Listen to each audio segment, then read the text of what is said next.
All right. Shabbat shalom. Shabbat shalom. Shabbat shalom. We are back. We are going to be continuing on with our look at the triennial Torah portion. Today, we're going to be dealing with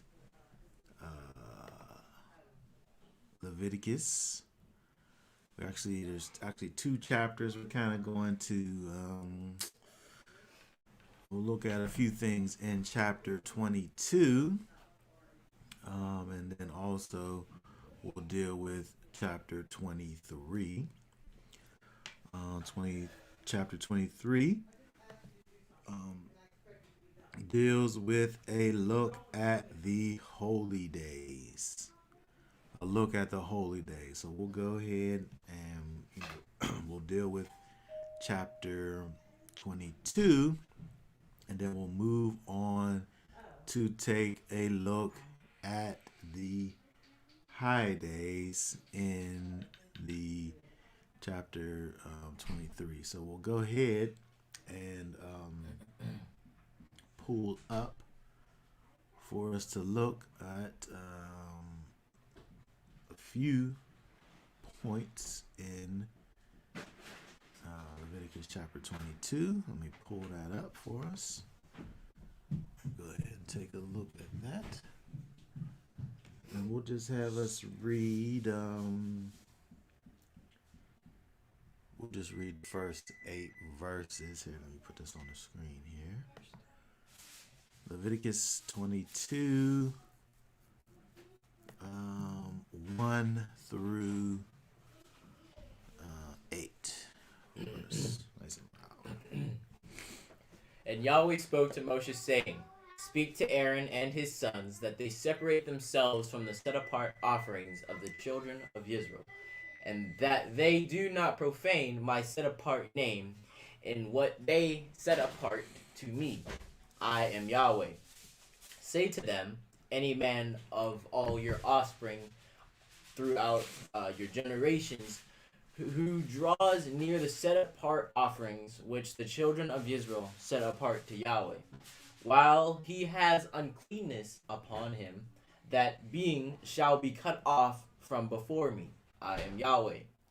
Any man of the offspring of Aaron who is a leper or has a discharge does not eat the set-apart offerings until he is clean. And whoever touches what is rendered unclean by a being or a man who has had an emission of semen, or a man who touches any swarming creature by which he would be made unclean, or any being by whom he would become unclean, even any of his uncleanness, the being who has touched it shall be unclean until evening, and does not eat the set-apart offerings, but shall bathe his body in water. And when the sun goes down, he shall eat, and afterward eat the set-apart offerings, because it is his food. He does not eat that which dies or is torn by beasts, becoming unclean by it. I am Yahweh. Okay, very good. So, if we look over here, go back up here some,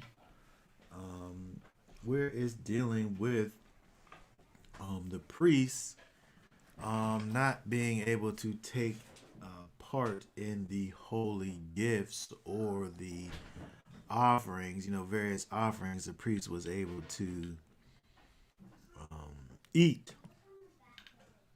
He was able to partake in some of the various offerings that were a part of the various offerings that were given unto the Most High.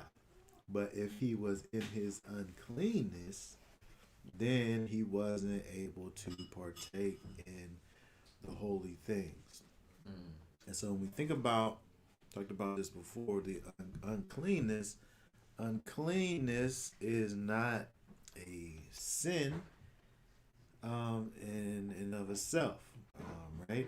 It's a thing that if taken care of properly, it goes away over time, right? You're unclean until even, and then you wash, and that's that. But when the uncleanness is not taken care of properly, that becomes sin. And we look over in verse 3 over here where it says, while he has uncleanness upon him, oh, that being shall be cut off from before me. I am Yahweh. And so, you know, we look over here and we see that I keep on saying that there's not many scriptures that deal with this idea of being cut off as a result of it. Um, it just so happens that there's, they're the ones that do say it, kind of are in close proximity of one another.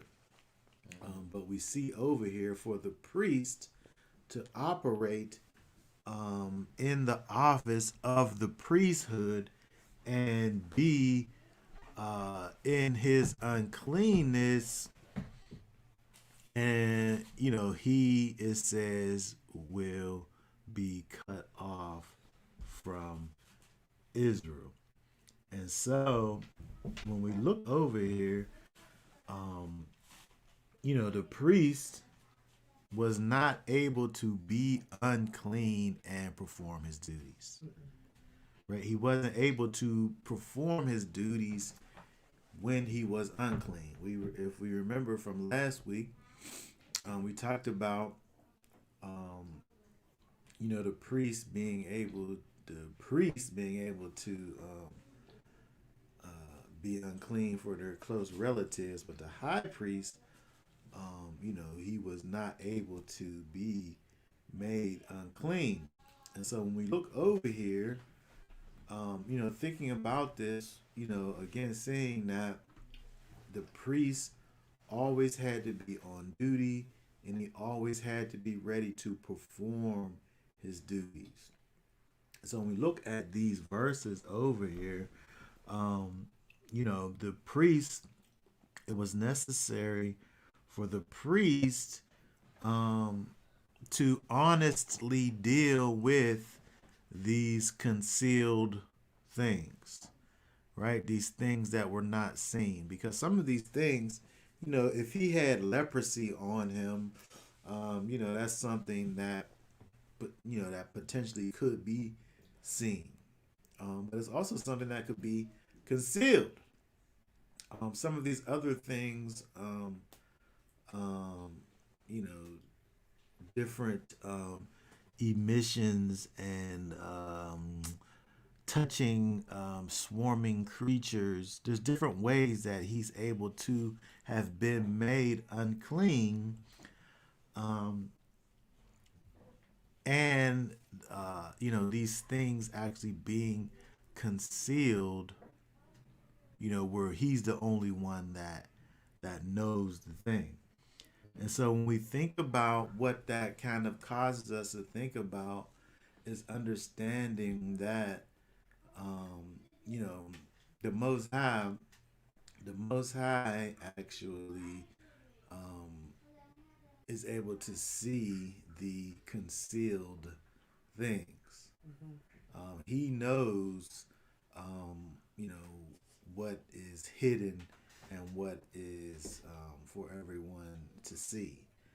We can hide these things from man, but we can't hide, from the all-knowing, the Most High. And so when we look over here, we see in the actions that are required of the priest for the priest to reveal those things of himself that are concealed. so that he's able to, rightly perform his duties. The priest wasn't supposed to hide his uncleanness, right? Because again, if he was to hide his uncleanness, he obviously would be creating sin. And so this helps for us to think about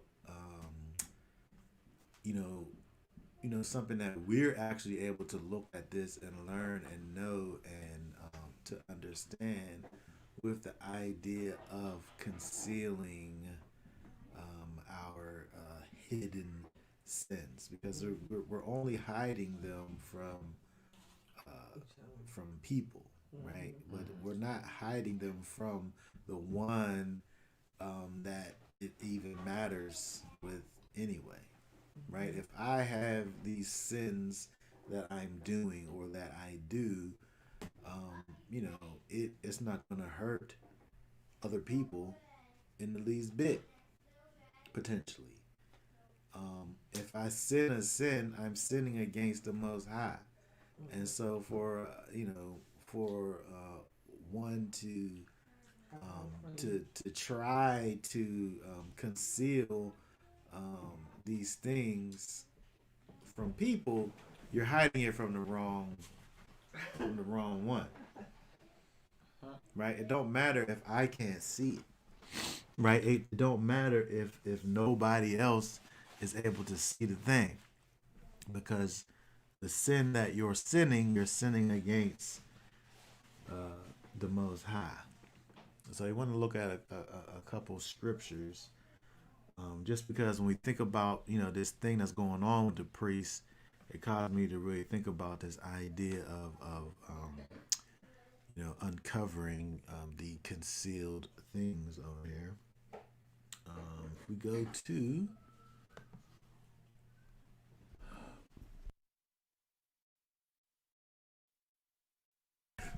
we go to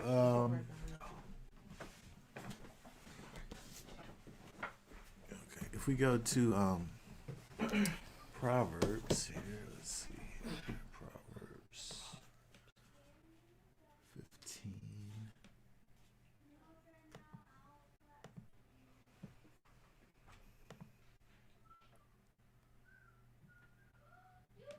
Okay, read that verse right there. Evil thoughts. Oh wait, yeah. Evil thoughts are an abomination to Yahweh, but pleasant words are clean. Okay, very good. That verse right there said evil thoughts are an abomination to. Oh, see, here's this word again, abomination. This is another word over here that we talked about before in terms of being one of these things that the Most High don't talk about abominations much, right? And then we just happen to see it again. But what it is in relation to is these evil thoughts. Let's see here. This word is makash abba, makash abba, a contrivance that is concretely a texture, machine, intention, plan, whether bad, a plot, or good advice, cunning work, curious work, imagination. Okay, that word root. Let's see. Let's look at the root here. Is to plait or to weave. A plot to contrive. Something that is worked together. Okay, so if we think about this word here, this translation says evil thoughts. King James says thoughts of the wicked. these thoughts, these things that it's talking about, is these things that are woven together for the purposes of evil. Sometimes people put together these wicked schemes, and these things are quite elaborate, right? And so that word that's translated as thoughts, the thoughts of the wicked, are these things that are kind of interwoven together. These things that have been fortified and thought about and put together for the purposes of evil. The Most High said these things are an abomination. But again, we're thinking about the thoughts, though. And so we're not talking about the worked out thoughts. We're talking about these things that are going on the inside of somebody. Those things are an abomination, but the Most High knows that they're over there. He knows that they're there already.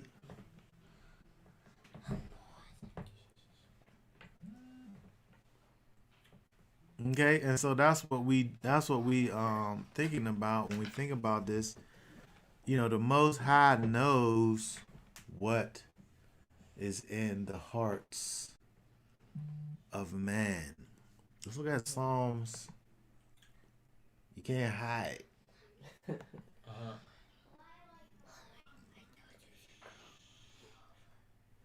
I was just literally talking to someone about that this week, and I was saying that it's almost like um, if you put clothes on, we can't see what's underneath. But then if you go through like the airport and you go through one of those things that look through your clothes, Yeah. you know what I mean? Like you can't really hide stuff that's on you. And I was like, it's just like that with the Most High. We might see you and not be able to see through what's going on, but yeah, it's just like you're just standing in the open. Like it Yeah. doesn't do anything to try to fool us. He got X-ray vision. You just see straight through all that. But then what happens is, at least a lot of times I should say, is that the secret sins eventually come out. Yeah. I mean, so yeah. The priest even thought he was going to be secretly in sin. He's going to get judged by the Most High. Yeah. So. Yeah. And so whether it be that he receives that judgment from the Most High, or this things could actually be revealed to the people as well, where he's receiving a double kind of a judgment over here. But let's look at Psalms 139, verse 1 through 4.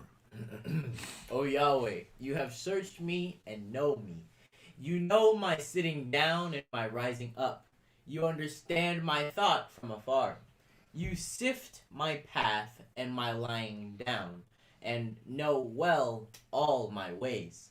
For there is not a word on my tongue, but see, O Yahweh, you know it all. Okay, very good. What's this say in the King James? For there is not a word in my tongue, but lo, thou knowest it altogether. Yeah. So you can't think about a thing, let alone speak it, that the Most High don't know what that thing is. Okay? He said there's not a word on my tongue that you're not able to see. You know it all, right? You sift through the path. What's that word, dude? Sift.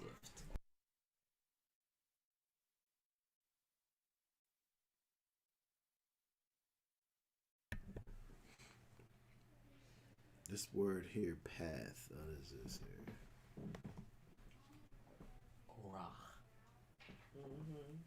A well-trodden road.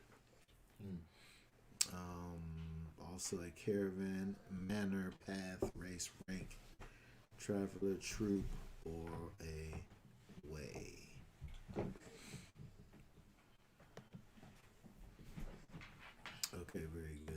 So, the Most High is able to know what it is that we are doing, and He can see our thoughts. He can see the things that's going on in our minds.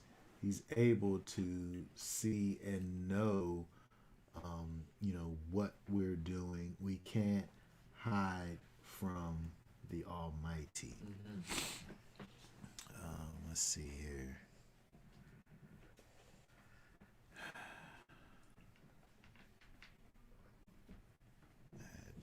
People think they can. People think they can, but they not doing it. They not doing it. They not doing it.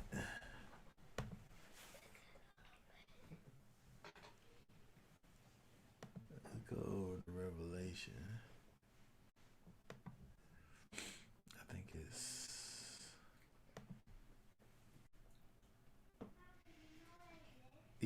read.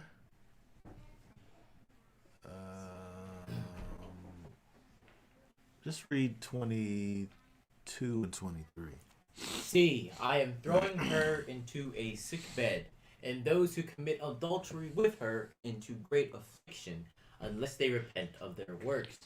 And I shall slay her children with death, and all the assemblies shall know that I am the one searching the kidneys and hearts, and I shall give to each one of you according to your works. Okay, very good.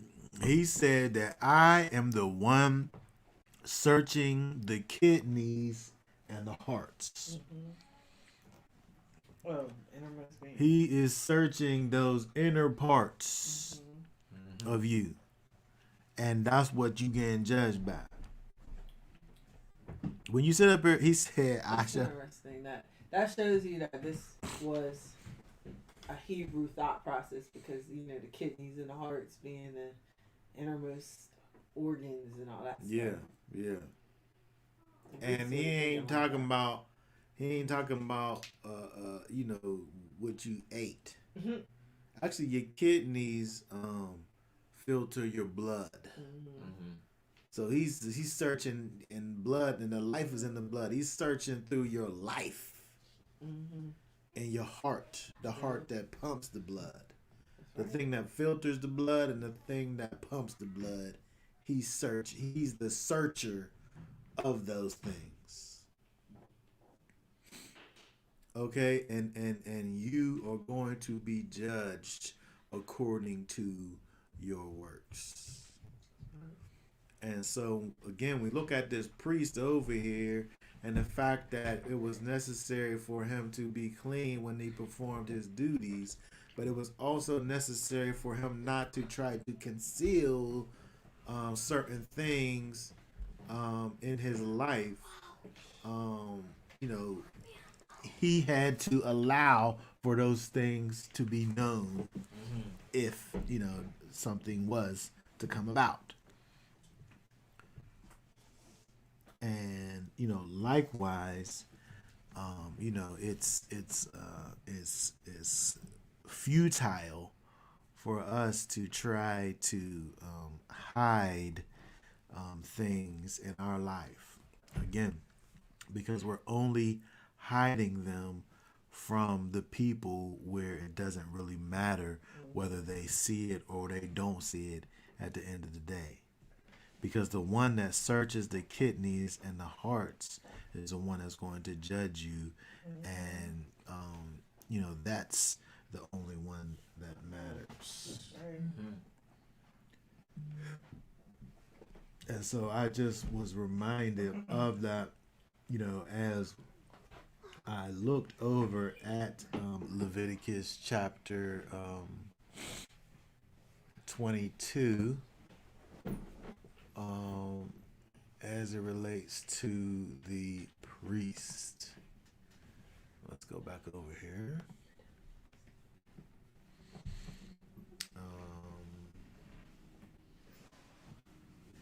Let's see. Let's also go down to. Let's drop down to verse 10. Let's read 10 through 16. Let's see.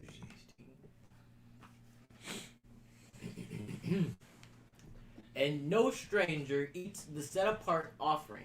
A sojourner with the priest or a hired servant does not eat the set apart offering. But when the priest buys a being with his silver, he does eat of it. And one who is born in his house does eat his food. And when a priest's daughter is married to a stranger, she does not eat of these set apart offerings. But when a priest's daughter is a widow or put away and has no child, and has returned to her father's house, as in her youth, she does eat her father's food, but no stranger eats of it. And when a man eats the set apart offering by mistake, then he shall give a set apart offering to the priest and add 1/5 to it. And let the priests not profane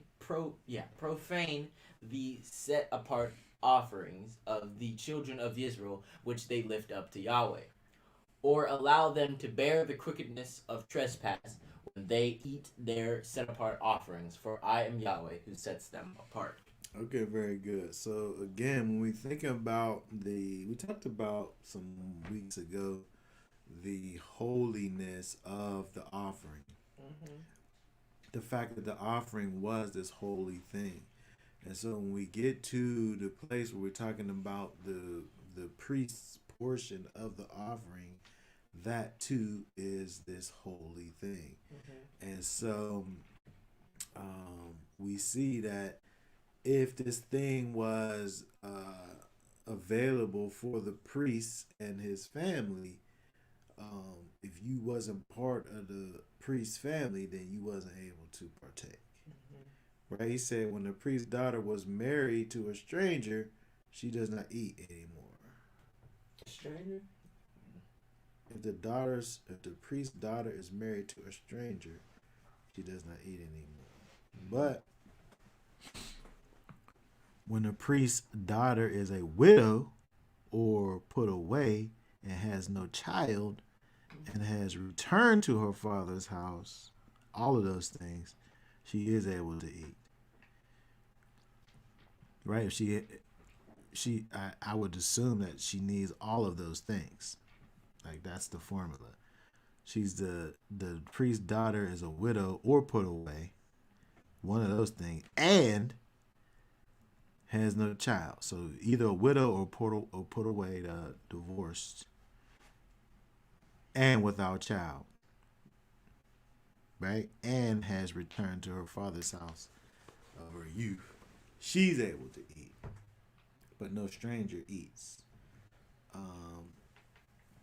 If you accidentally eat, if you eat it by mistake, right? There's an offering that needs to. You made an error, and that error needs to be rectified with 20% on top. Okay. This thing was this set apart thing that belonged to the priests. The thing was holy. We really think about, it caused me to think about Yeshua when he talks about casting pearls before swine. Mm-hmm. Giving your holy things to someone or something that's not going to treat it as holy. I really got to the place where, when I talk to people now, unless they really are seeking to know, about the things that I believe, I'm kind of giving them the cliff notes. Right, because if you just want to just have a conversation, then a fruitless conversation.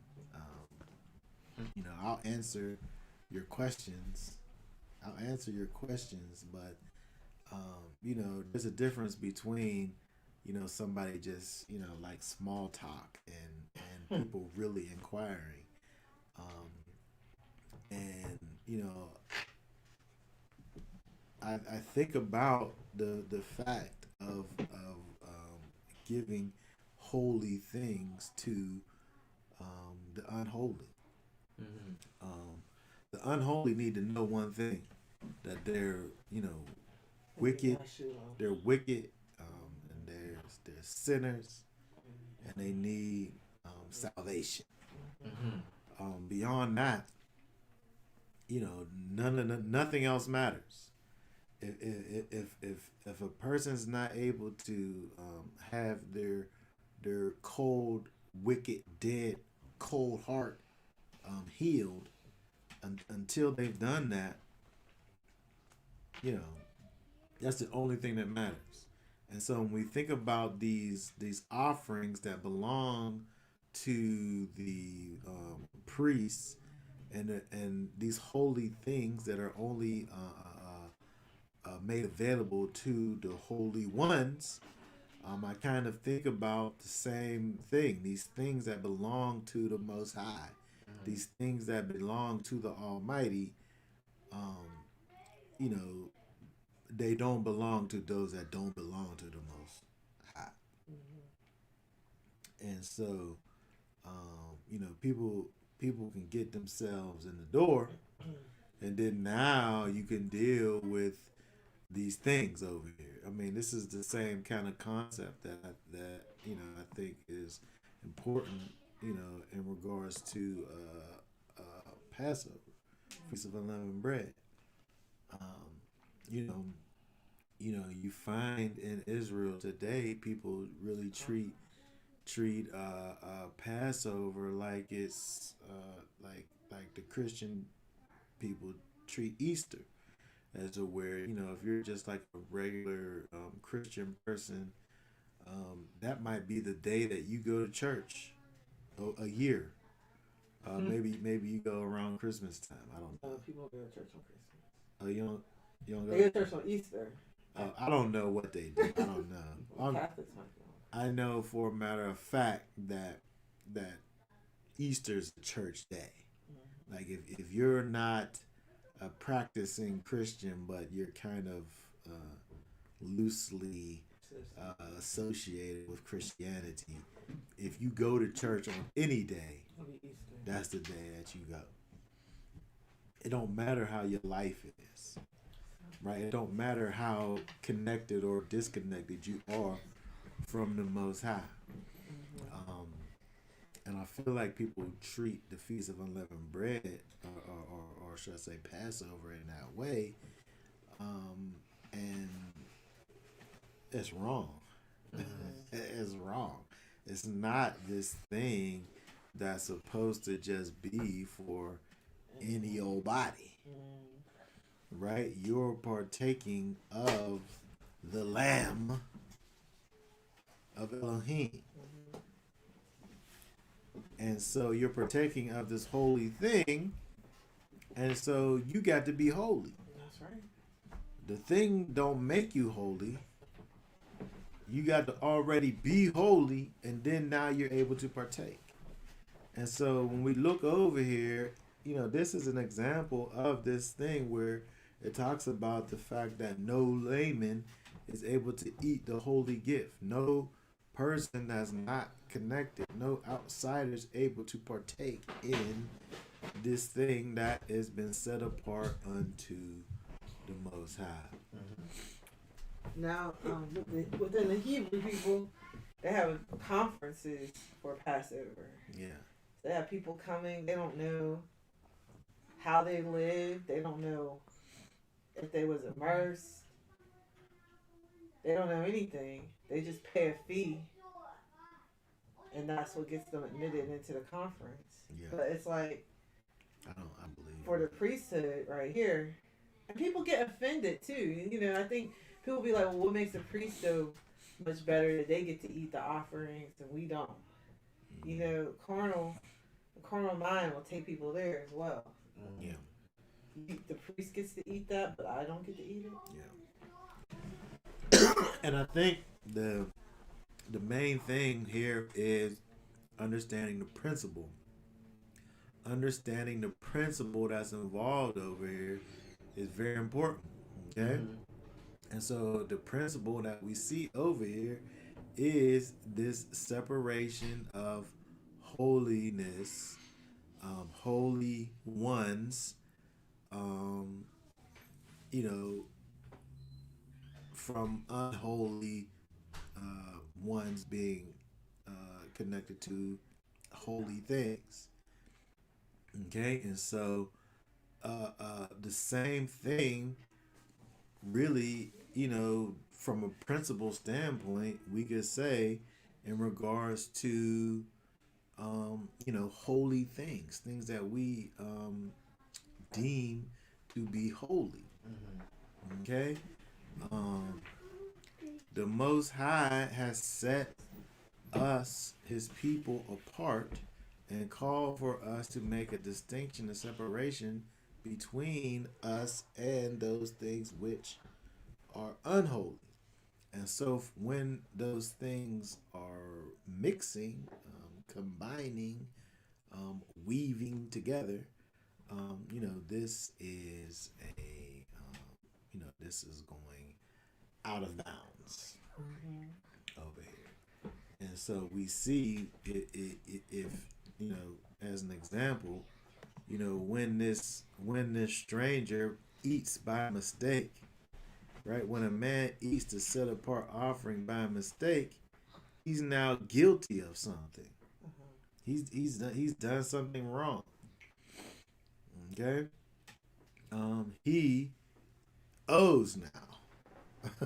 He owes what he's taken plus 1/5 of it, right? 20%. And so it's important to, again, from a principle standpoint, to understand that we there is a separation that is to be made. Mm-hmm. There's nothing for there's nothing for somebody on the outside over here, outside of meeting and fortifying a relationship with Yeshua HaMashiach, right? Until that's taken care of, there ain't really nothing for you over here in Israel, right? If you've not had a meeting with the master, right? That's the only thing that you need to be dealing yourself with, because the idea is crossing over into holiness. Okay, until you've transitioned from wickedness to righteousness through Yeshua, there's nothing for you over here. And that's the principle that we see over here with uh, um, the priest and these foods, that he was the only one that was privy to them. Okay. All right. So I want to drop down. Let's see here. And get ready for the next chapter. I want to actually start off over at the end of this chapter here. Now let's go down to verse 31. Start reading at verse 31 right there. And you shall guard my commands and do them. I am Yahweh.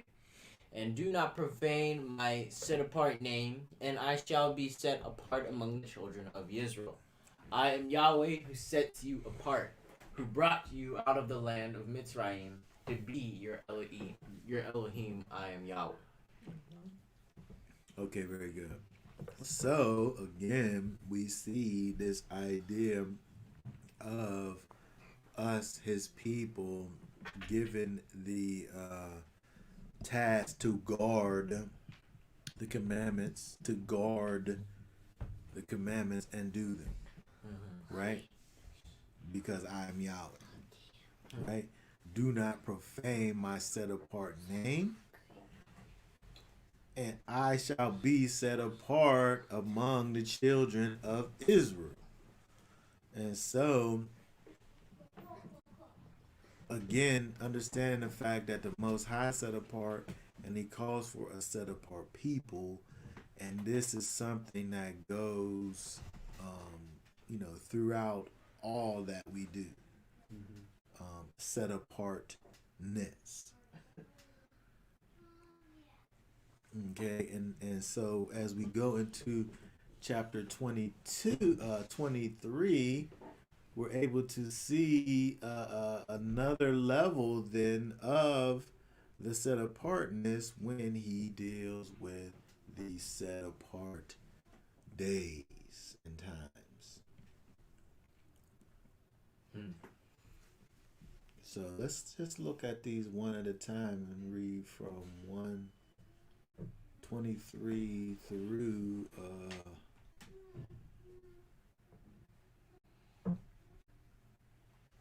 1 through 3 here. Hold on, I'll pull this up here. 23.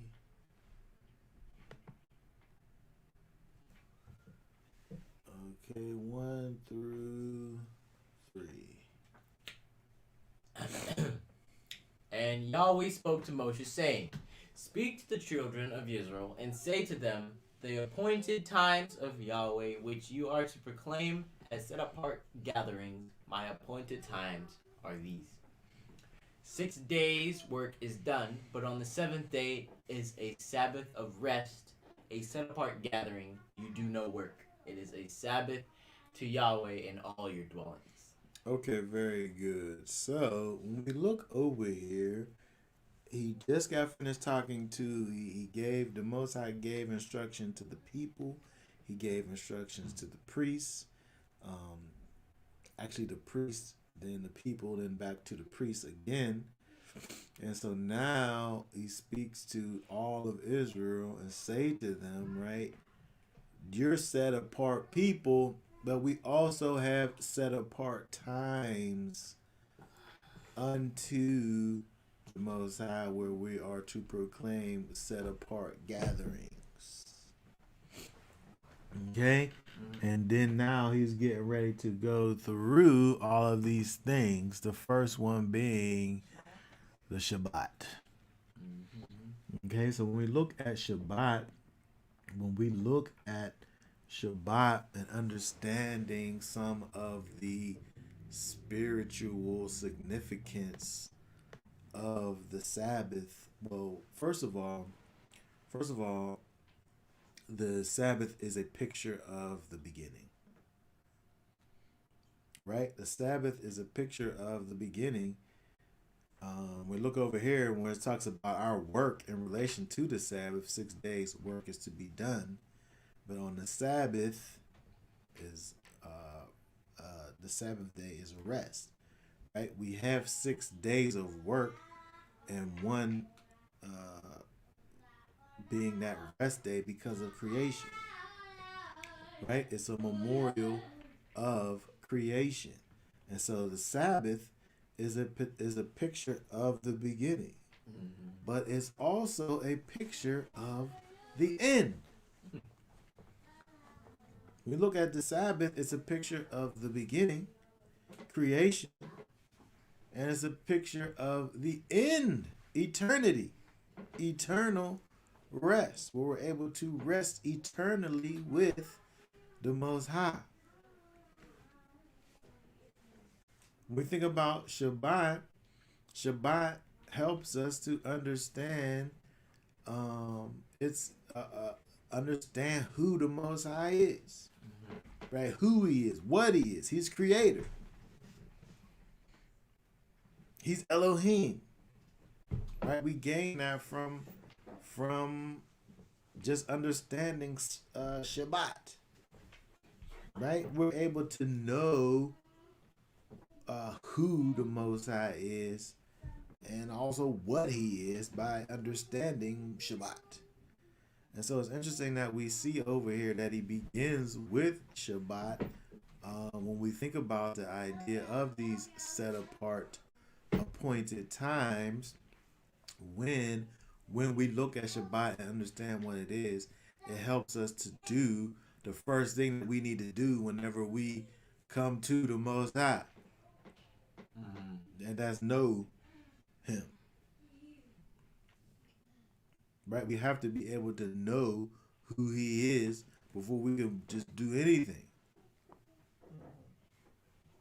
Right? Understanding who the Most High is probably the most integral part to the relationship, because that's the way that you're going to actually deal with him the way that he needs to be dealt with,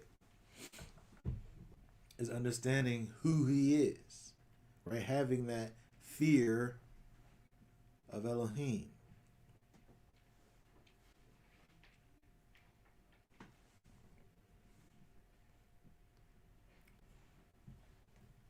Oh, look at this scripture over here.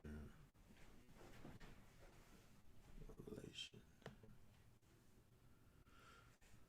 Revelation 1, verse 8. What's that say right there? I am the Aleph and the Ta, beginning and the end, says Yahweh, who is and who was and who is to come, the Almighty. Okay, very good. So, that right there causes me to think about Shabbat, actually. Because when we think about Shabbat again, it is about the beginning and it's about the end. The Aleph and the Tav, the first and the last. The Most High, when He created everything and He created this place where we humans were able to dwell in peace and safety with the Creator. He did that at the beginning, right? And then when we look to the end, we, after we go through our time and all of the things that happen, we're back to dwelling in safety with the Almighty again in the end. And so when we think about Shabbat, it is that picture of dwelling with the Most High, the way that He intended it in the beginning, and the way that He brings that to its final fruition in the end.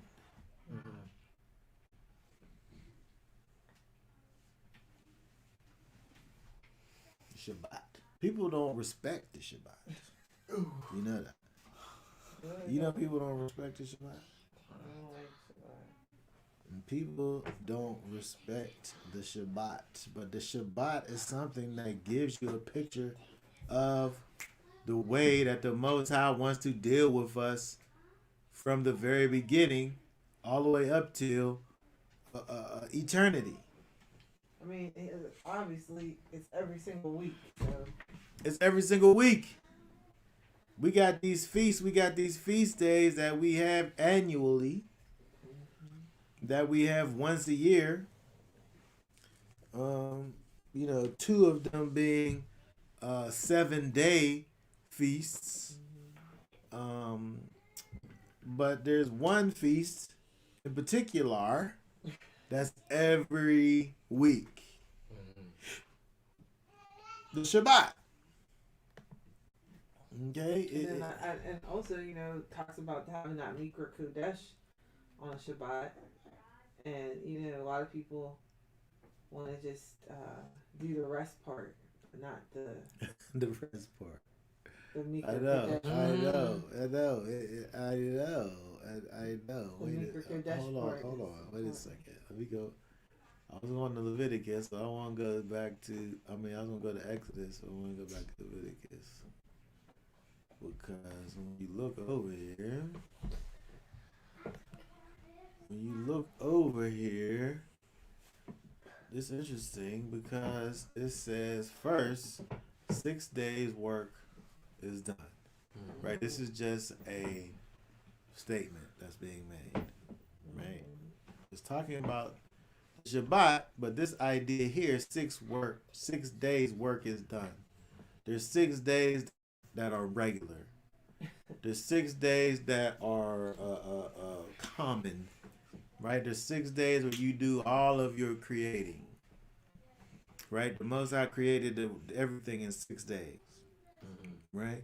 And we were created in His image, and so when we walk in His image, there's 6 days that we create, but the seventh day is the Sabbath of rest. It's Shabbaton.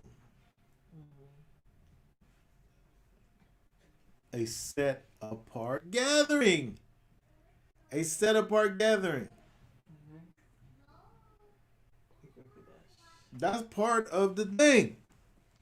Is to have a set apart gathering, a holy convocation, where holy ones come together in holiness and gather ourselves to get her together.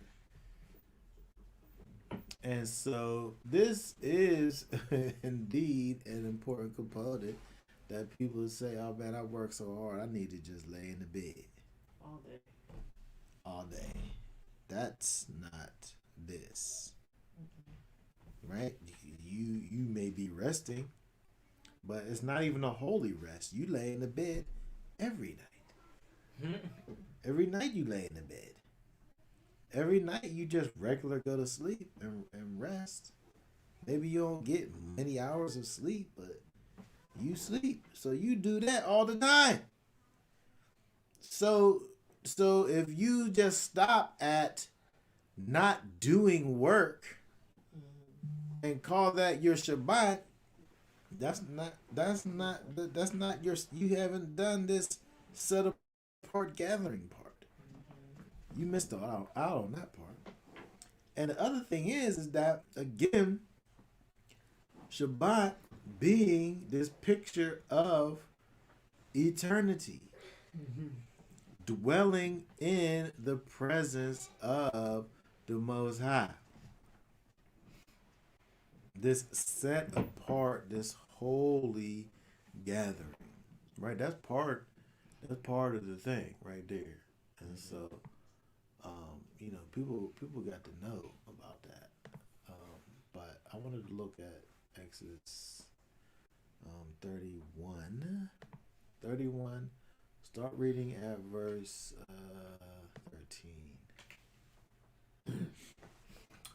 And you speak to the children of Israel, saying, my Sabbaths you are to guard by all means, for it is a sign between me and you throughout your generations, to know that I, Yahweh, am setting you apart. And you... Hold on. He said, my Sabbaths. What is this? Let me see this. This is really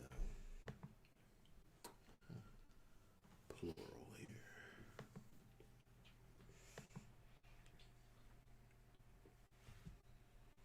Shabbat.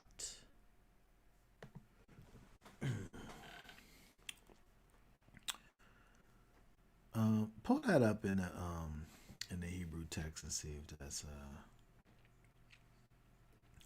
plural.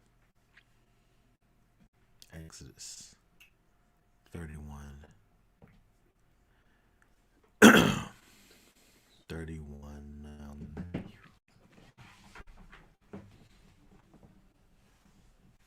13.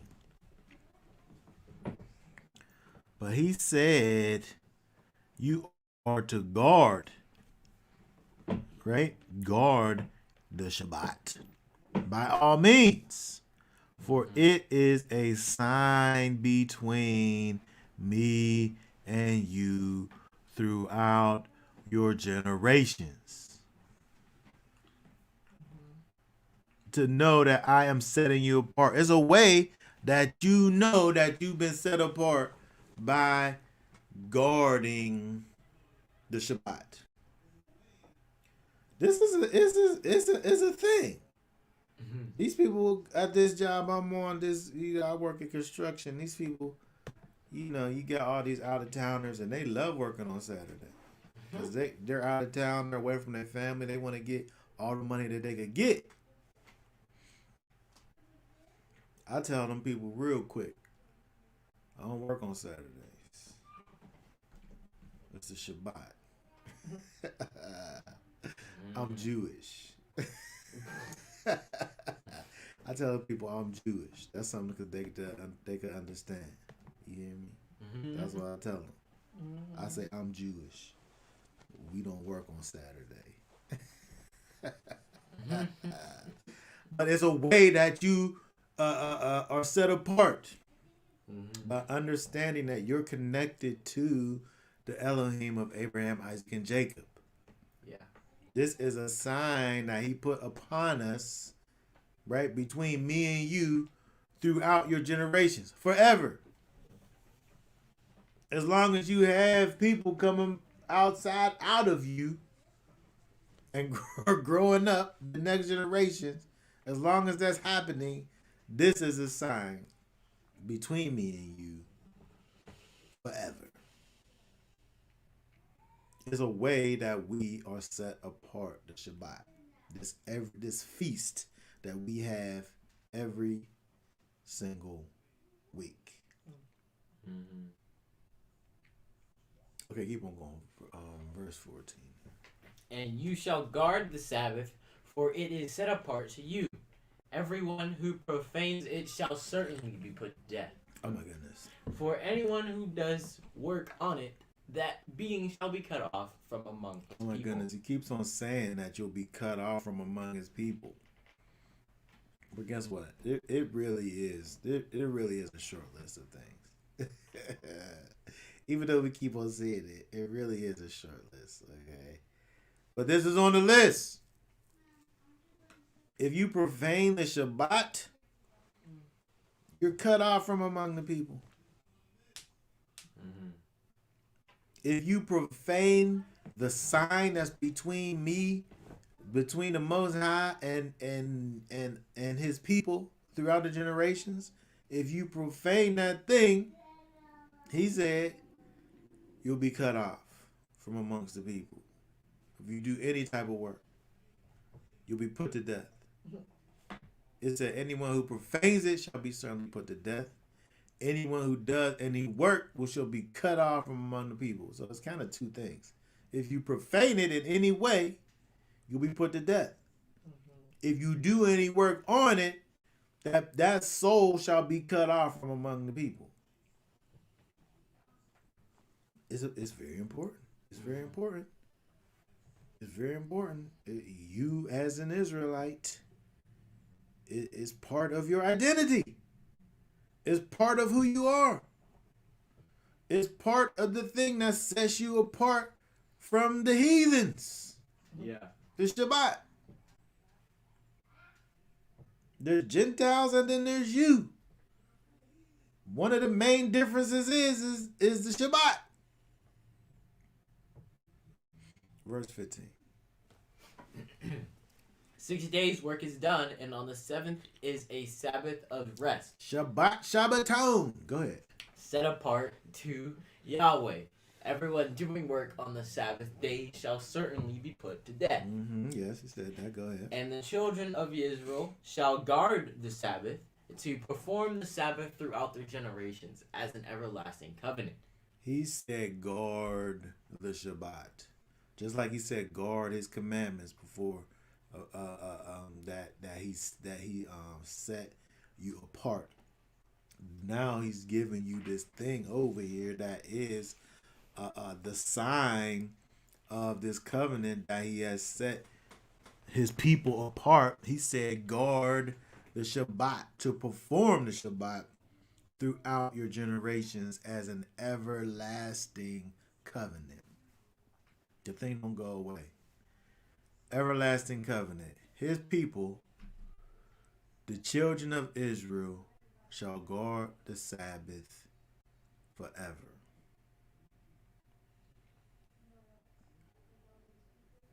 Okay, so he put this thing over here. He put it in the Ten Commandments. We got these people who want to sit up here and they'll give you the Ten Commandments. I'll do all the moral laws of the Most High. I'll do them. All the things that He says is moral, I'll do those things. All of them. It just so happened the fourth commandment, they don't know if it's a moral commandment or not.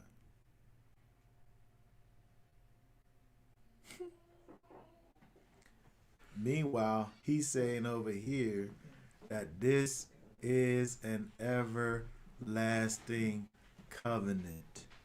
This is something that's going to last forever and is never going to not be in effect. Is in fact, it's always going to be in effect. He said, guard it to perform it throughout your generations forever. 17. Between me and the children of Israel, it is a sign forever. For Hold on. He said, you doing it forever. You doing it forever. And it's a sign forever. Go ahead. For in 6 days Yahweh made the heavens and the earth, and on the seventh day he rested and was refreshed. Okay, very good. Hallelujah. So we see over here the importance of this feast day that the Most High, this set apart holy day that the Most High has created and put in place forever and ever. Amen. Okay. All right, so let's keep on going now because that's just the first feast that he made. Shabbat. How did Brother Bob make Shabbat moral? I don't know. Okay, because remember he said it was a moral thing. He classified it as moral. Did he? He classified it as moral. I heard you. You said it again, but I'm saying did he though? I thought he did. I'm not. I've got to come back to that because I'm not sure that he did. Okay. I think that's one of those ones. Even though he does it, and he does it and been doing it, I'm not sure if he will get to the place where he say that you have to do it. Okay. But I have to double check. I don't want to sit there and speak for people, but I'm not sure if he does actually say that it's moral. I know Christian people don't. That's how they get out of it. That's how they say that you don't have to do it. It's not a moral command. You don't have to do it. It could be changed. It could move. The Sabbath could move from the seventh day to the first day. Our Sabbath, Christians would say, our Sabbath is the first day of the week.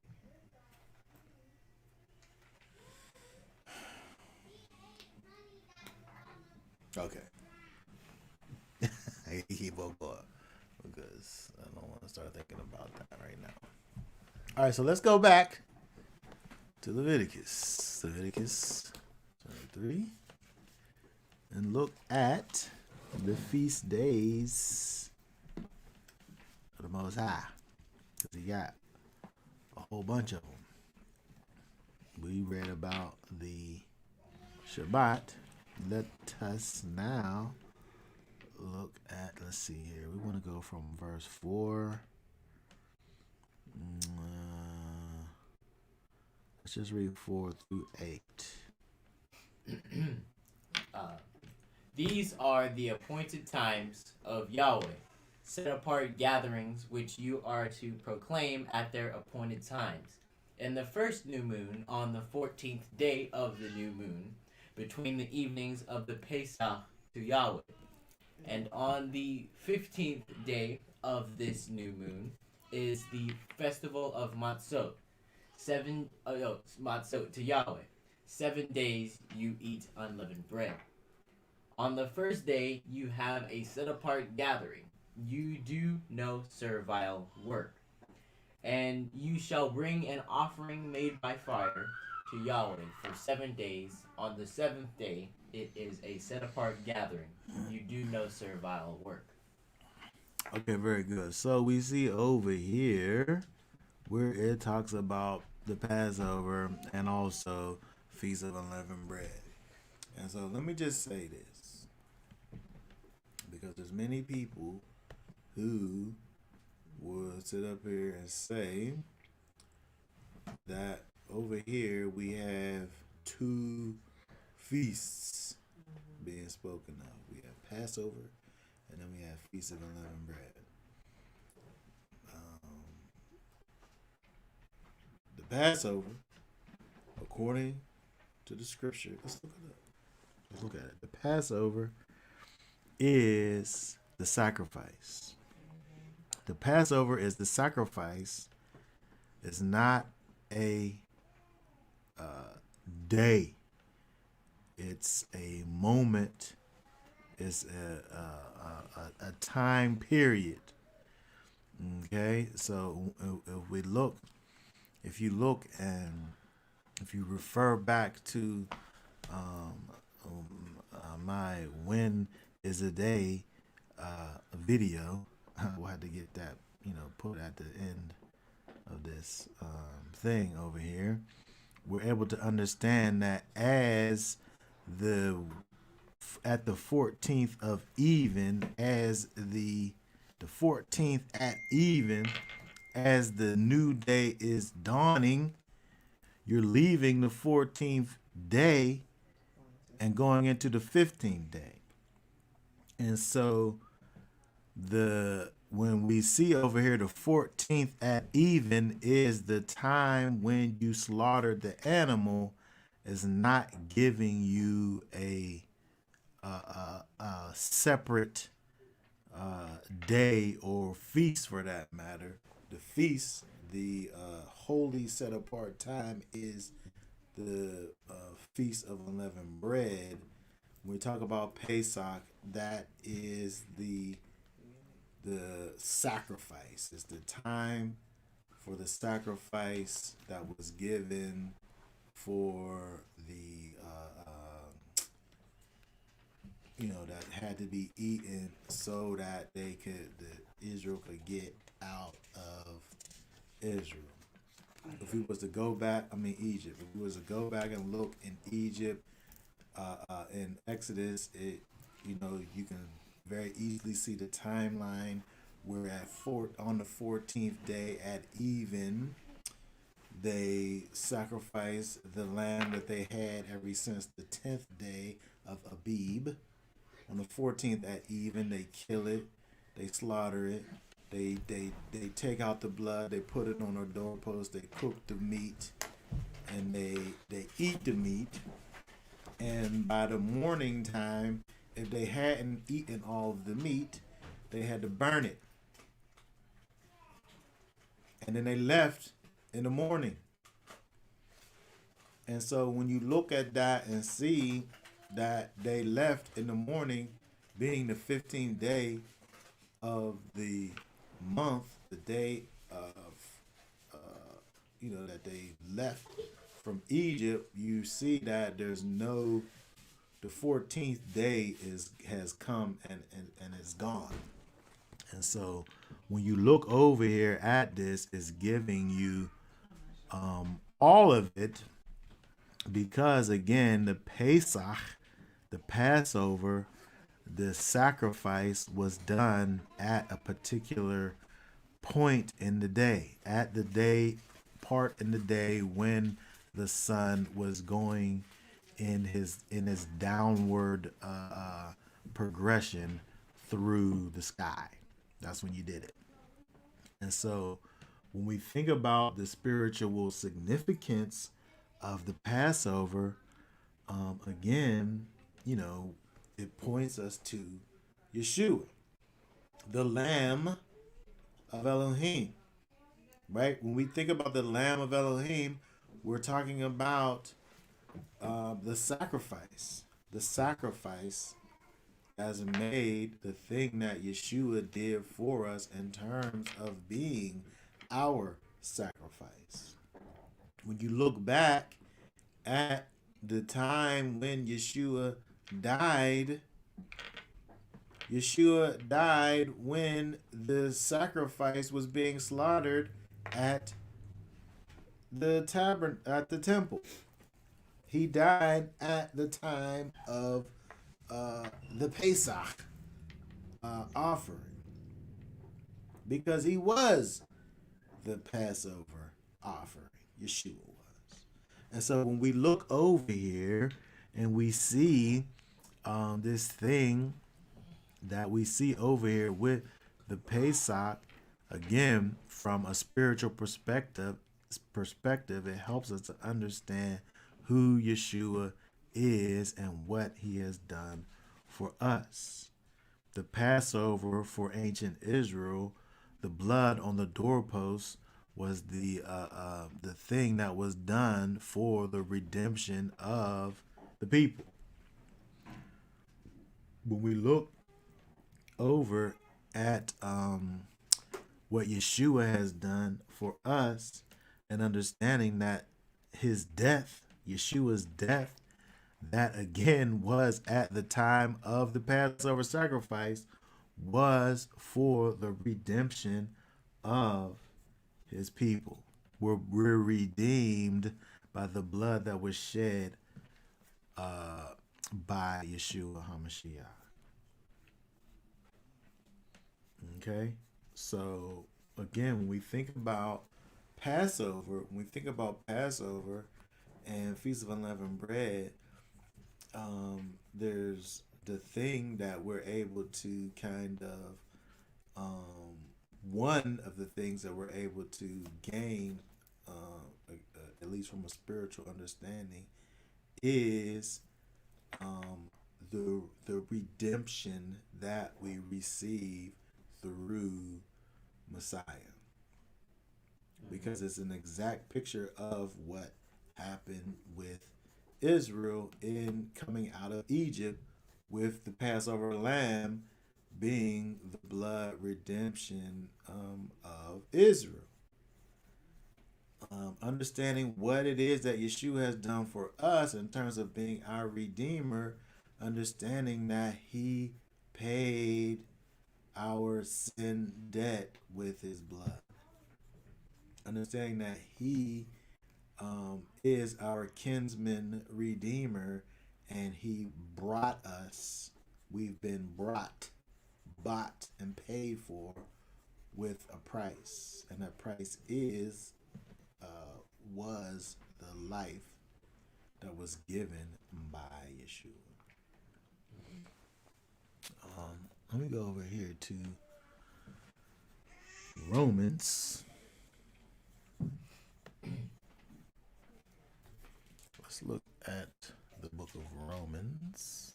We're talking about Passover, Feast of Unleavened Bread. We're talking about all of the feasts and dealing with their spiritual significances. We look at all of these feast days. They help us to understand what it is that Yeshua has done for us. But I wanted to kind of think about with thinking about Passover and thinking about Feast of Unleavened Bread, and thinking about the spiritual significance. I wanted to think about two of the things that we see that Yeshua has done for us, with his death, that he died for us when he fulfilled the feast of Passover, Feast of Unleavened Bread. And those two things that I was talking about was redemption, but also justification. Because when we think about justification, it's a hard thing for people to be able to understand, especially whenever people see it in the New Testament, and understanding what actually justification is. But I'm saying that when we look at what Yeshua has done on Calvary for us, we receive our justification in that act that he's done for us at on Calvary. So we could have Elder Christian, if you could read for us Romans 3. Romans 3. I want to read 21 to the end. All right. But now, apart from the Torah, a righteousness of Elohim has been revealed, being witnessed by the Torah and the prophets. And the righteousness of Elohim is through belief in Yeshua, Messiah, to all and on all who believe. For there is no difference, for all have sinned and fall short of the esteem of Elohim, being declared right without paying by his favor through the redemption which is in Messiah Yeshua. Hold on, stop right there. And so, if we was to see this in the King James, it would say being justified. What does it say? Being justified freely by his grace through the redemption that is in Messiah Yeshua.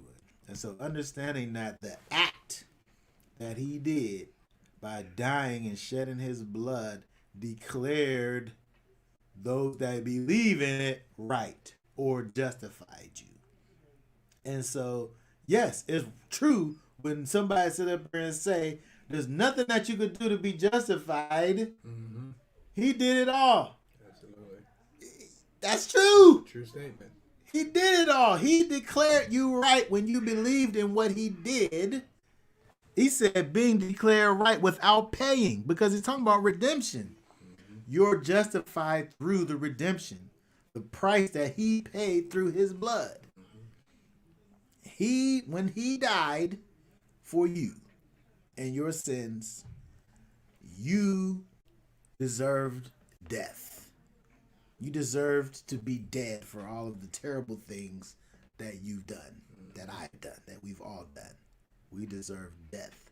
But when we believe that Yeshua died for our sins and shed his blood, he declared us to be right, and we didn't pay nothing, but he paid everything by his grace, by his favor, through the redemption, which is his shed blood, the payment that he paid for us, the payment that Yeshua HaMashiach made. Yeah, I think that people believe that since we try to be obedient and keeping his commandments, they think that we're trying to justify ourselves by keeping our commandments. Yes, but the problem is, what they don't understand is that we're not doing justification when we keep the commandments. He justified us with his redemptive blood sacrifice that he did for us. So we've already been declared right. Right.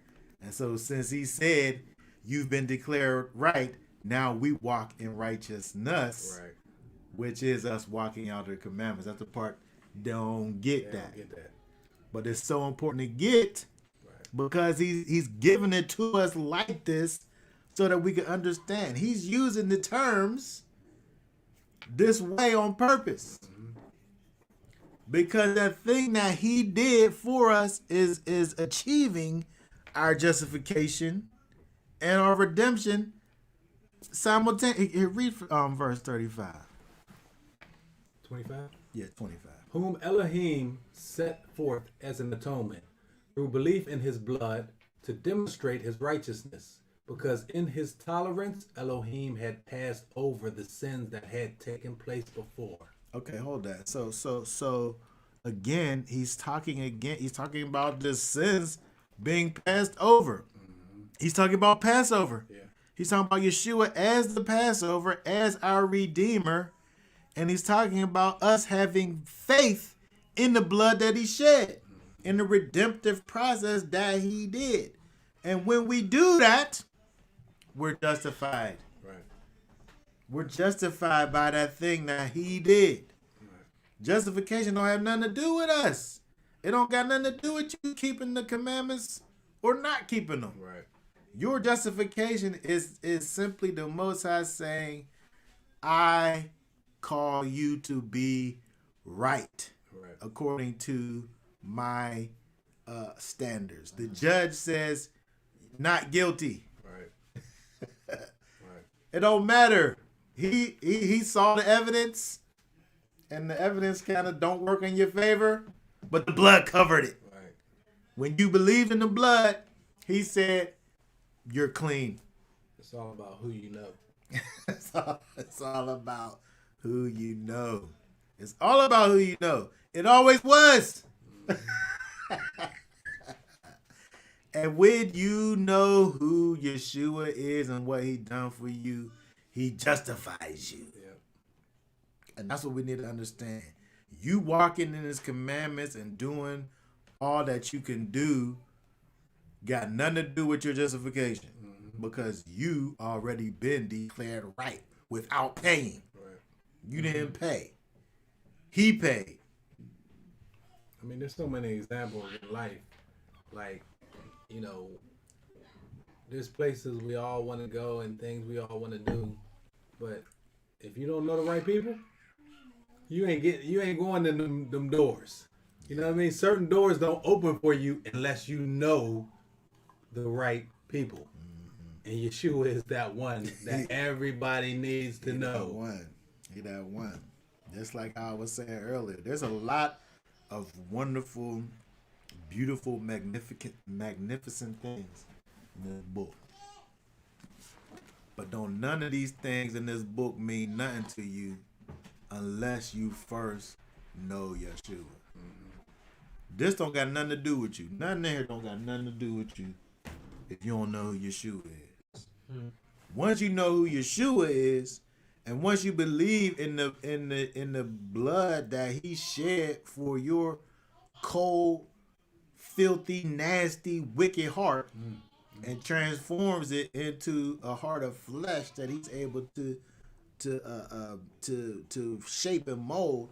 Once that happens, now you know, by all means, find out about everything up in here. But until you come to that place, that's not even for you. Right. Those are some secrets that you're not privy to. Right. You ain't never gonna get it. You gonna read it. Read it. I mean, so many people done read it and they ain't getting it. Because they never talk to the man behind the man. They never went to the one who got all the keys to open up all the doors. And they sitting up there wondering why they can't get in nowhere. Because they don't know the right people. And so we have to be able to understand that there's something that Yeshua has done for us, which again is the manifestation and the way that the feast of Passover, feast of unleavened bread, is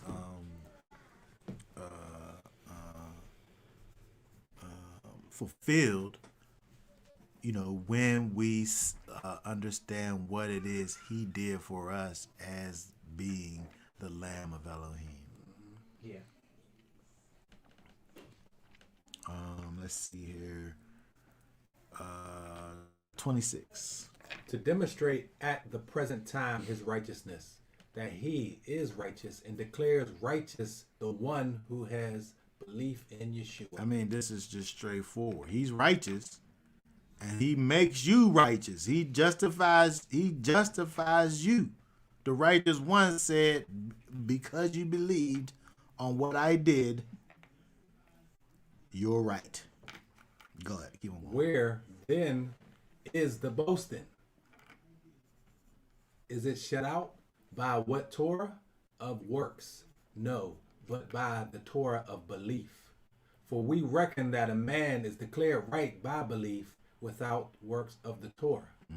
For is he the Elohim of the Yehudim only, and not also of the nations? Yes, of the nations also. Since it is one Elohim who shall declare right the circumcised by belief and the uncircumcised through belief, do we then nullify the Torah through the belief? Let it not be. On the contrary, we establish the Torah. And so we have to understand, just like when we look at the feast days, and understand that Passover is first. It's the first thing that happens. And when we look at Passover, Feast of Unleavened Bread, we have this redemption thing that happens. We have this call that the Most High had on Israel to say, I'm calling you to myself, and I'm setting you apart from the nations. Get the leaven out of your house and walk in righteousness. But Shavuot didn't come yet. Shavuot's down the road. So they don't even know, the people don't know what righteousness is. They didn't receive the power yet. But he said, walk in righteousness. So when we look at the feast days, we're able to see that the first thing that you got to do is choose to follow after the Most High. And that's all you got to do is choose, and he counts you as being right. When you choose the way, which is Yeshua, he said you're right. He justifies you. The way in which you walk, you don't even know how to walk yet.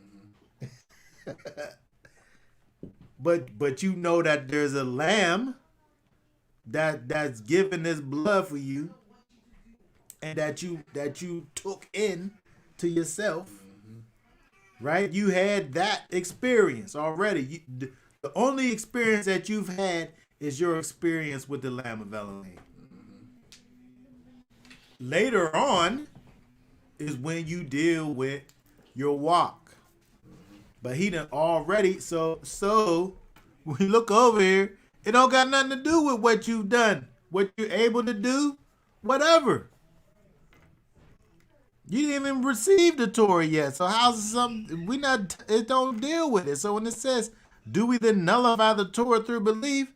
Let it not be. On the contrary, we establish it. Matter of fact, it don't got nothing to do with it. Because we didn't even get to that place yet. He's not requiring these things of you in order for you to be justified. In order for you to be justified, all you got to do is believe in the blood of the Lamb.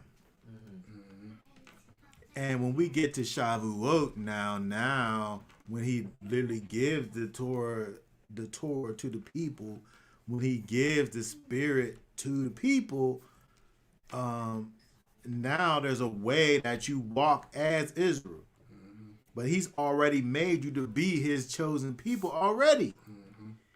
And so this is the disconnect. This is the disconnect that we see when people try to say, well, I've been justified by the blood. Right. Why do I gotta keep the commandments? Right. Well, I've been justified by the blood too, but it don't got nothing to do with that. Right. That's the transition. That's the transition. That's your crossover point. That's when you went from darkness to light. Right. But now you got to show forth the praises of Elohim in the world, which is you walking out his character in this world. Yeah, I think people miss that. And even when Yeshua was here with us, and he healed people, which is, symbolic of him, taking away their sins. Yeah. Right? And he would always say to them, sin no more. What does that mean? Like, why would he tell you that there's something else you got to do? Yeah. You know what I mean? He was letting you know, sin no more, so nothing greater comes upon you. And I think people miss that part, is that, okay, yes, he'll take away your sins. He'll clean you up. He'll heal you. But after that, you got to start walking right. Yeah. Yeah. Yeah. And so there's a distinction, a differentiation between you walking in the Torah and justification. There's a distinction between you walking out the law, statutes, and commands and the Most High declaring you righteous. He declared you right from belief. Paul know what he's talking about. For we reckon that a man is declared right by belief without works of the Torah. That's the truth. Because I don't even know what the Torah says. All I know is that Yeshua died for my wicked soul to be to live, to have life eternal. That's the only thing I know. He declared me right because I believe that he is mighty to save. My God is mighty to save. That's why he declared me right. Not because I did anything or deserved it. That's a true statement right there. But we got to understand now that he's given me these clean white robes, what do I do now? Do I go walk and take my clean white robes and jump into a cesspool? Right. Jump in with the pigs. Roll around in the mud with some pigs? No. No. Let it not be. On the contrary, I do the exact opposite. I walk around the cesspool. I don't get in there with the pigs. I stay clean. And that is not justification, me staying clean. That's what people don't understand. But it helps us to understand it when we think about it in terms of the feast days and how they're ordered. Okay, so let's go back over here. Let's go back to Leviticus. There you go. Let's go back over Leviticus 23. What verse are we on? Okay, so let's see here.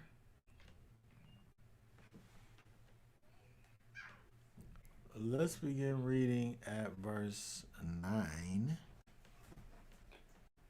And Yahweh spoke to Moshe, saying, Speak to the children of Israel, and you shall say to them, When you come into the land which I give you, ye shall reap its harvest. Then you shall bring a sheaf of first fruits of your harvest to the priest, and he shall wave the sheaf before Yahweh for your acceptance. On the morrow after the Sabbath, the priest waves it. And on that day, when you wave the sheaf, you shall prepare a male lamb a year old, a perfect one, as an ascending offering to Yahweh. And its grain offering, 2/10 of an ephah of fine flour mixed with oil, an offering made by fire to Yahweh, a sweet fragrance. And its drink offering, 1/4 of a hin of wine. And you do not eat bread. You do not eat bread or roasted grain or fresh grain until the same day that you have brought an offering to your Elohim. A law forever throughout your generations in all your dwellings. Okay, very good. So when we look over here at this part in the process, we have Feast of Unleavened Bread. And when we go the morrow after the Sabbath, that is included in the Feast of Unleavened Bread, we have this waving of the sheaves, which actually starts the count to the Feast of Weeks. And so when we look at this time over here, it helps us to, again, from a prophetic standpoint, to think about the resurrection of Yeshua. Whenever he resurrected from the dead, right, and presented himself to the Father as a first fruits of the dead, and also a first fruits for us, who would be renewed as a result of his death, burial, and resurrection. And so we can see the fulfillment of this over here again from a spiritual perspective, in the resurrection of Yeshua, which again is a picture of our resurrection that we receive when we again believe in what Yeshua has done. And so, interestingly enough, when we look at the resurrection, the resurrection was an important component. But if he resurrected and then never send back his Ruach HaKodesh, then the point of what he was doing would not have been fulfilled. He needed to go away so that he could send back a comforter, right? And so when we get over to the Feast of Weeks, the Feast of Shavuot, which we see over in Acts chapter 2, the point of his, not only his death, burial, and resurrection, was so that he could go back to the Father and send back to us the Ruach HaKodesh, which fulfills for us the renewed covenant that we see in Jeremiah 31:31.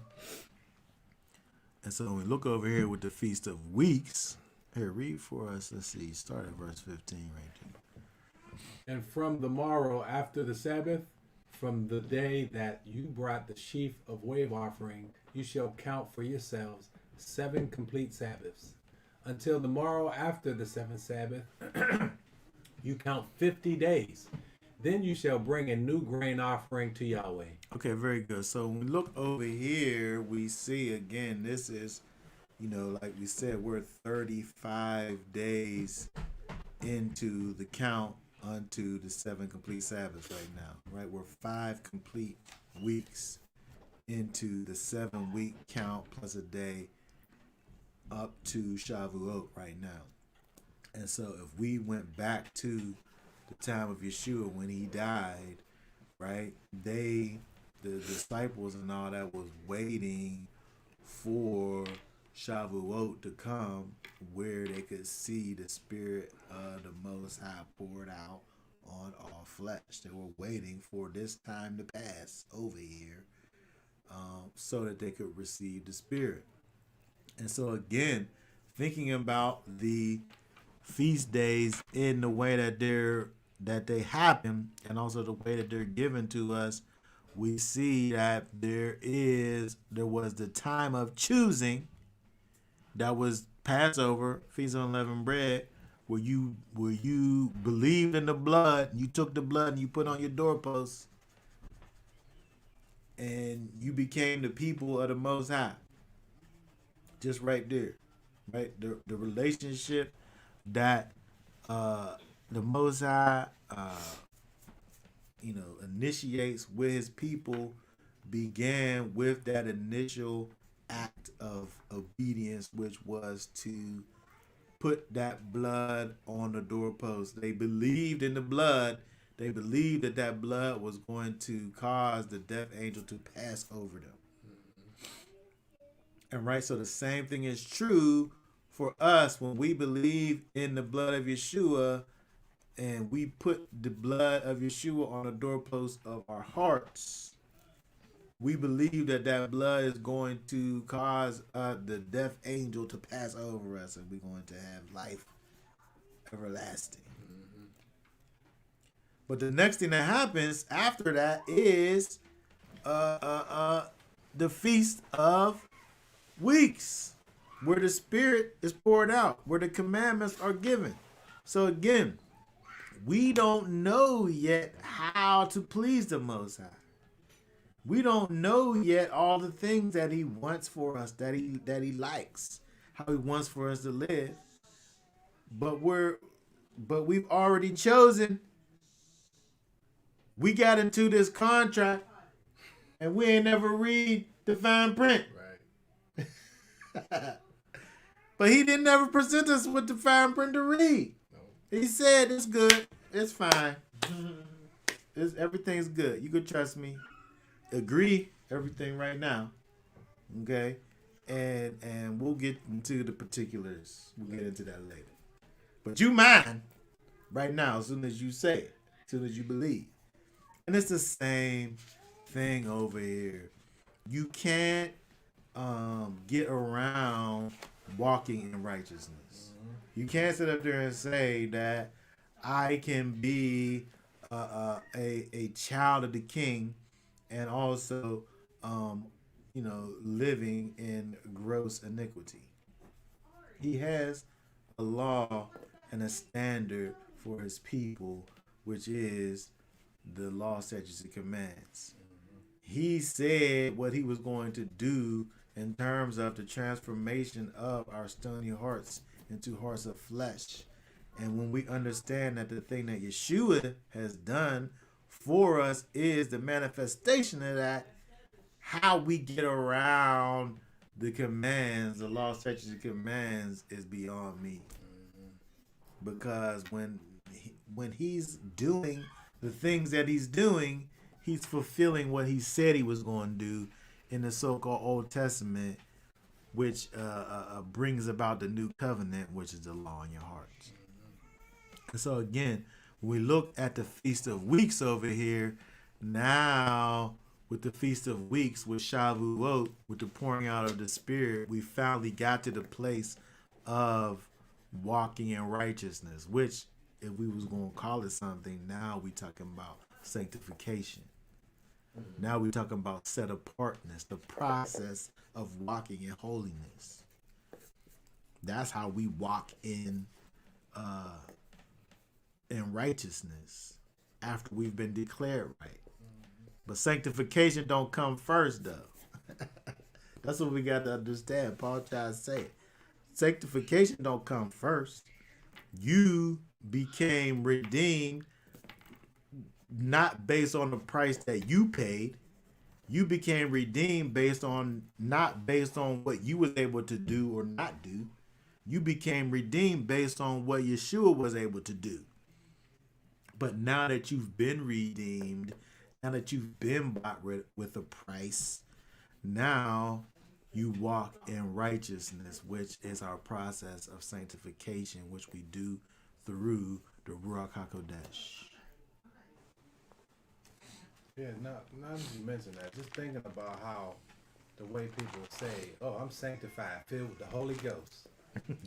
It's not like they're honoring the one who sanctified them, or they're honoring the Holy Spirit that fills them. It's like some sense of pride thing. Like, please, I'm sanctified, filled with the Holy Ghost. You better bye, boy. Yeah. You know what I mean? It seems like it's a sense of pride when they say that, but it's not like, giving glory and honor to the one who did the work for them. Mm-hmm. Yeah. Right. Because not only is he saying that he's able to call you right, but he's also able to make you right through the power of the Ruach HaKodesh. It's not by might, it's not by strength, right? But by the power of the Spirit of the Most High. That's how you're right. That's how you're able to walk in righteousness, is because of the power that he gives to you. Right? If we had the strength or the ability to be able to walk the way that he wanted for us to walk, he wouldn't have did all this for us in the first place. It would have been no need.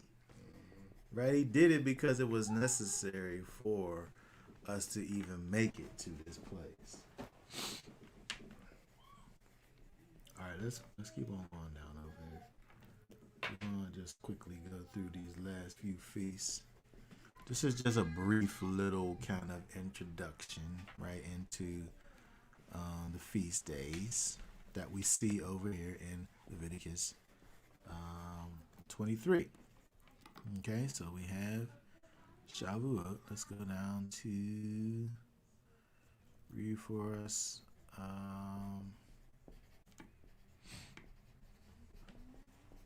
23 through 25. All right. And Yahweh spoke to Moshe, saying, Speak to the children of Israel, saying, In the 7th new moon, on the first day of the new moon, you have a rest, a remembrance of Torah, a set apart gathering. Does it sound about you, about instruments you are hearing the voice? Is that in there? Is that just extra? The What? footnote? Oh, sound. Oh, yeah, that's a footnote. Okay. Yeah. You do no servile work. You shall bring an offering made by fire to Yahweh. Okay, very good. So we see over here the Feast of Trumpets. And so now, again, thinking about the spiritual significance of these feast days and understand what Yeshua has done for us, after now we've received the Ruach HaKodesh, after we received the Spirit on the inside of us, after we've chosen Him by faith in His blood, we put His blood on the doorpost of our hearts, we receive His law, statutes, and commands through the Ruach HaKodesh. Now we move into action and sounding the alarm. Right? That's what the Feast of Trumpets is from a spiritual standpoint. Now we got something to shout about over here. Now we proclaim the kingdom of Elohim the same way that we heard it. Right? Now we lift our voices and be trumpets sounding the alarm, letting people know that judgment is coming. And it's necessary for us to be on the right side of judgment when it does come.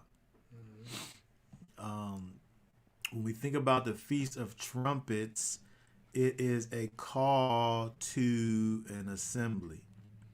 And in our particular case over here, it's a call to the assembly for the kingdom of Elohim. You're going to be part of His family. You're going to be part of His kingdom or not. You're going to be inside or you're going to be outside. Because if you inside, it gets us back to the Sabbath, right? If you're inside, it gets us back to everlasting life.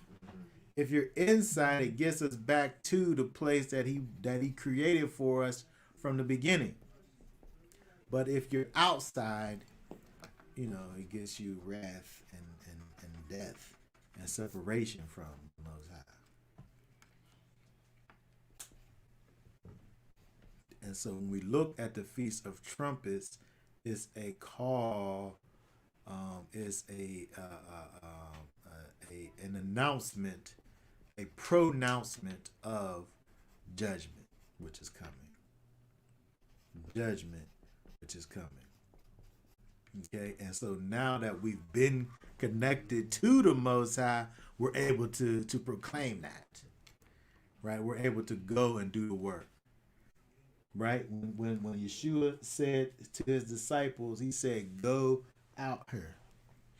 I gotta sit up here and try to memorize what He said.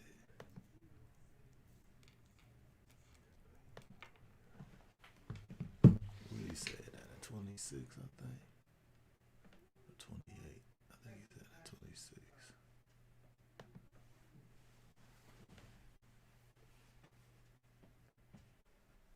No, He said at 28. I need to open up my book and stop messing with this digital stuff. Oh, okay, here we go. Let's see. 18, 19, and 20. All right. And Yeshua came up and spoke to them, saying, all authority has been given to me in heaven and on earth. Therefore, go and make top ones of all nations, immersing them in the name of the Father and of the Son and of the set apart spirit. Okay. Teaching them to guard all that I have commanded you. And see, I am with you always until the ends of the age. Okay, very good. So he told for his disciples to go out and to make disciples. Go out and make disciples and teach them to guard the commands. The way that they did that was by going out and declaring the will of the Most High to the people. Right? And so again, we see that declaration of judgment coming with trumpets. Trumpets. Right? It's declaring that there is wrath coming. You need to be on the right side of the wrath. Okay, let's go back. Let's go back over here.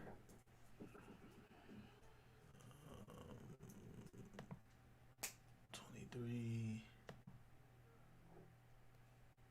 Okay, read from 26. And Yahweh spoke to Moshe, saying, on the 10th day of this seventh new moon is Yom Kippur. It shall be a set apart gathering for you, and you shall afflict your beings, and shall bring an offering made by fire to Yahweh. And you do no work on the same day, for it is Yom Kippur, to make an atonement for you before Yahweh your Elohim. For any being who is not afflicted on that same day, he shall be cut off from his people. And any being who does any work on that same day, that being I shall destroy from the midst of his people. You do no work, a law forever throughout your generations in all your dwellings. It is a Sabbath of rest to you, and you shall afflict your beings. On the 9th day of the new moon at evening, from evening to evening, you observe your Sabbath. Okay, very good. So we see with the Day of Atonement, we see this time of judgment. We see, if we remember from Leviticus chapter 16, where it talks about the Day of Atonement, the final fulfillment of the Day of Atonement is when all sin is dealt with. The fulfillment of the Day of Atonement is judgment. Is judgment. Is the time when all sin is dealt with. And so when we think about, again, the idea of coming to the Master, dedicating ourselves to him, receiving his Ruach HaKodesh, becoming empowered by his Spirit to go out and proclaim judgment that's imminent. The Day of Atonement is that imminent judgment. We look over in Revelation. This is chapter. Yeah, let's see, 6:12.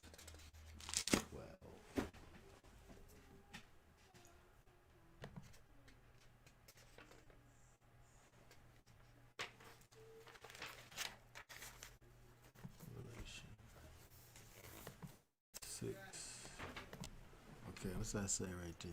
And I looked when he opened the sixth seal and saw a great earthquake came to be. And the sun became black as sackcloth of hair, and the moon became as blood.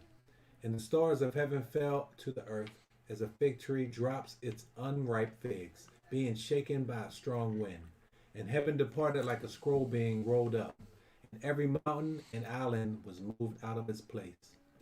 And the sovereign of the earth, and the great ones, the rich ones, and the commanders, and the mighty, and every slave and free one, hid themselves in the caves, and in the rocks of the mountains, and said to the mountains and rocks, fall on us, and hide us from the face of him sitting on the throne, and from the wrath of the Lamb, because the great day of his wrath has come, and who is able to stand?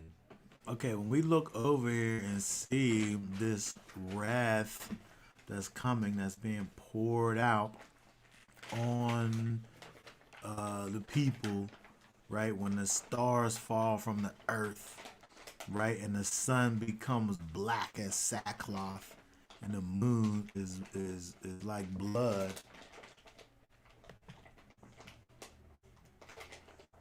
Let's see if we go back. I want to connect that back with Matthew 24. I think.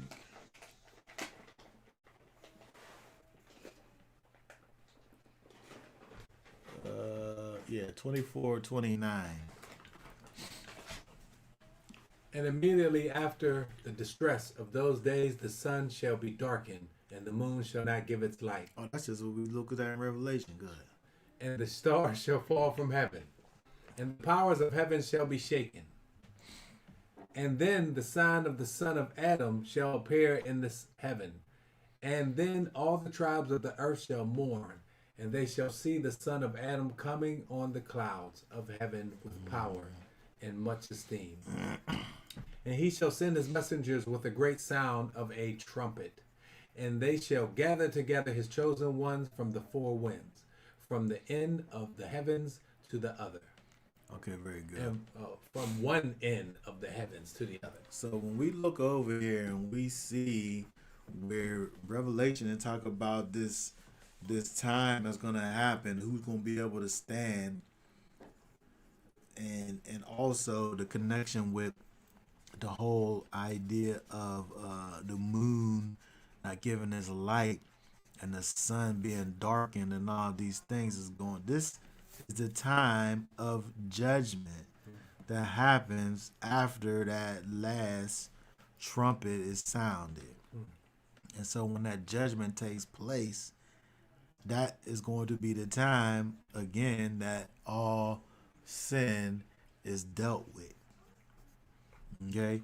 All sin is going to be dealt with, and we had to make sure that we on the right side of that judgment. Oh my goodness. Right? When that thing happened, who's going to be able to stand? It said, who's going to be able to stand? Okay, we're able to know that we will indeed be able to stand if we are filled with the Ruach HaKodesh and we walking in His will. But if we on the outside of that, there's no hope for us. Okay, but again, looking at the feast days as they're given to us, we're able to see, these things that we see over here in terms of the Day of Atonement. So after now, the Day of Atonement, after you have this day of reckoning, this day of judgment that happens, we have, what's this over here? We start reading at 33. And Yahweh spoke to Moshe, saying, speak to the children of Israel, saying, on the 15th days of this seventh new moon is the festival of Sukkot, for 7 days to Yahweh. On the first day is a set apart gathering. You do no servile work. For 7 days you bring an offering made by fire to Yahweh. On the 8th day there shall be a set apart gathering for you. And you shall bring an offering made by fire to Yahweh. It is a closing festival. You do no servile work. There are the appointed times of Yahweh, which you proclaim as set apart gatherings, to bring an offering made by fire to Yahweh, an ascending offering and a grain offering, a slaughtering and a drink offering, as commanded for every day. Okay, so with the Feast of Sukkot, we have this time again now where we are able to dwell with the Most High. We think about the time in the wilderness, although it was a time of chastening for many. When we think about Israel as a whole, it was a time when we were able to see the Most High living and dwelling with his people. And so, and ruling his people. And the people moving in the spirit and doing what he said to do. And so when we look over here with the kind of the end time significance of the Feast of Sukkot, it is about dwelling with the Most High. And then again, we have this 7-day feast that's ended off with this eighth day, where again, when we think about the eighth day being 8, but also being 1, it's kind of that start over point where we're back to eternity again. Right? So just how we start off thinking about eternity with the Shabbat as being the first and the last, Shabbat being the first and the last, when we get over to Sukkot and then the last great day of the feast also is this time that's pictures for us this first day and also this last day is giving us this the kind of that same kind of a picture where it's showing us a picture of eternity. And so when we look at the feast days all together, as a complete situation, we see where it takes us from the beginning all the way back to the beginning over again.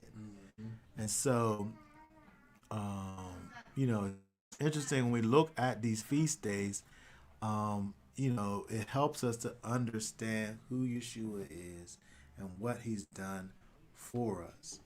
And it also causes us to want to be able to know him even more, because he gives us these things that when we look into them more closely, it helps us to, understand him more closely. And so, I always found it amazing when I look at the feast days. It helps for us to understand his overall plan of salvation. Okay, and so there's much more. There's much more that could be said about all of these things. I could sit up here and talk about each one of these feasts probably for hours, right? But for right now, let's see if I have any thoughts, questions, or comments. I'm going to go ahead and be done for right now. And